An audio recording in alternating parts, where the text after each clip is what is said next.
India में हीर रांझा, नैना मजनू और Romeo Juliet की प्रेम कहानी तो बहुत ज़्यादा मशहूर है और आप सबने बचपन में ये ज़रूर सुनी होगी।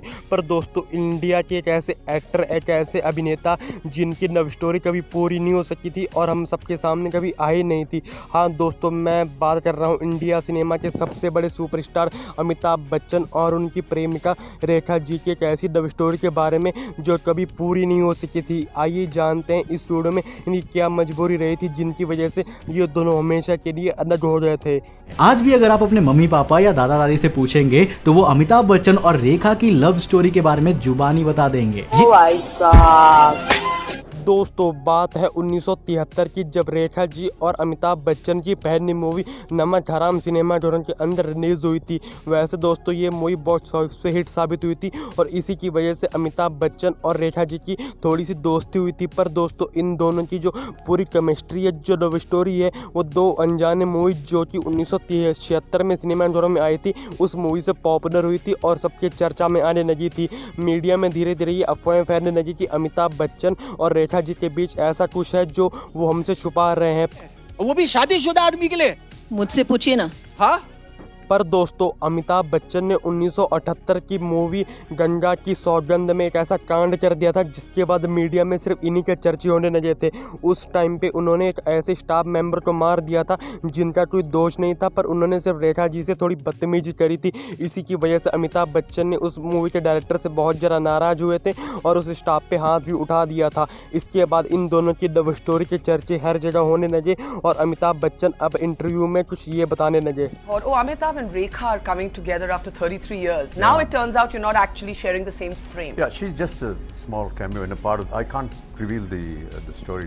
वैसे दोस्तों, जिन्हें पता नहीं है, मैं उनकी जानकारी के लिए बता दूं कि अमिताभ बच्चन और रेखा जी की प्रेम कहानी 1976 में शुरू हुई थी। पर दोस्तों, 1973 में अमिताभ बच्चन और जया बच्चन की शादी हो गई थी। मतलब शादी के 3 साल बाद अमिताभ बच्चन और रेखा जी की लव स्टोरी सामने आई थी। Did you in the process fall in love with him? Passionately. और इसी वजह से रेखा जी चाहती थी कि अमिताभ बच्चन जया बच्चन को छोड़ दें और उनके साथ शादी कर लें। पर दोस्तों, अमिताभ बच्चन ने इन्हें साफ मना कर दिया था कि नहीं, मेरे 2 बच्चे हैं और बीवी है, मैं इसी वजह से तुमको नहीं अपनाऊंगा। मैंने कुछ नहीं कहा।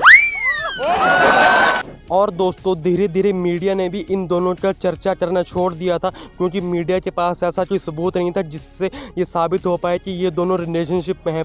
पर दोस्तों, 1980 में जब ऋषि कपूर की शादी हुई थी तब रेखा जी भी वहाँ पे आई थी और जो इस तरह से उन्होंने एंट्री मारी थी उन्हें देख के सब हैरान हो गए थे क्योंकि उन्होंने साड़ी पहन के और माथे में सिंदूर और मंगलसूत्र पहन के एंट्री मारी थी और ये सीधा अमिताभ बच्चन के पास खड़ी हो गई थी और जितने भी मीडिया थे, जितना भी कैमरा थे, सब इस चीज़ को रिकॉर्ड कर रहे थे।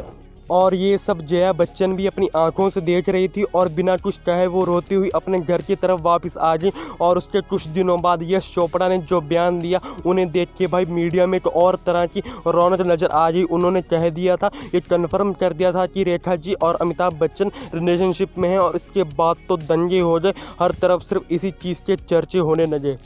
और दोस्तों, 1980 ये वही साल है जब यश चोपड़ा ने फैसला किया कि मैं अमिताभ बच्चन, रेखा जी और जया बच्चन के ऊपर एक ऐसी मूवी बनाऊंगा जिनमें इनकी स्टोरी एकदम सेम होती है।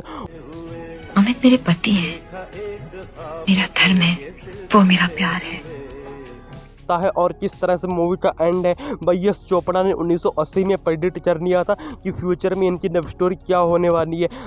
और सिलसिला अमिताभ बच्चन और रेखा जी की एक आखिरी मूवी थी जहां पे ये दोनों एक साथ नजर आए थे। इसके बाद रेखा जी ने कभी भी अमिताभ बच्चन के साथ काम नहीं किया था।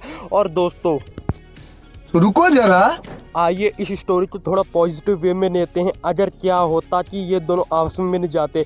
दोस्तों, जब इन दोनों की पहली मूवी 1973 में नमक हराम सिनेमा घरों में आई थी, अगर उस टाइम पे इनको पहली नज़र में रेखा जी से प्यार हो जाता, क्योंकि इस मूवी की शूटिंग 1972 में स्टार्ट हुई थी, अगर उनको पहली नज़र में ये पसंद आ जाती तो 1973 में ये जया बच्चन से कभी शादी नहीं करते और ये दोनों आपस में हैप्पी एंडिंग के साथ हमें सिलसिला मूवी देखने को मिलती।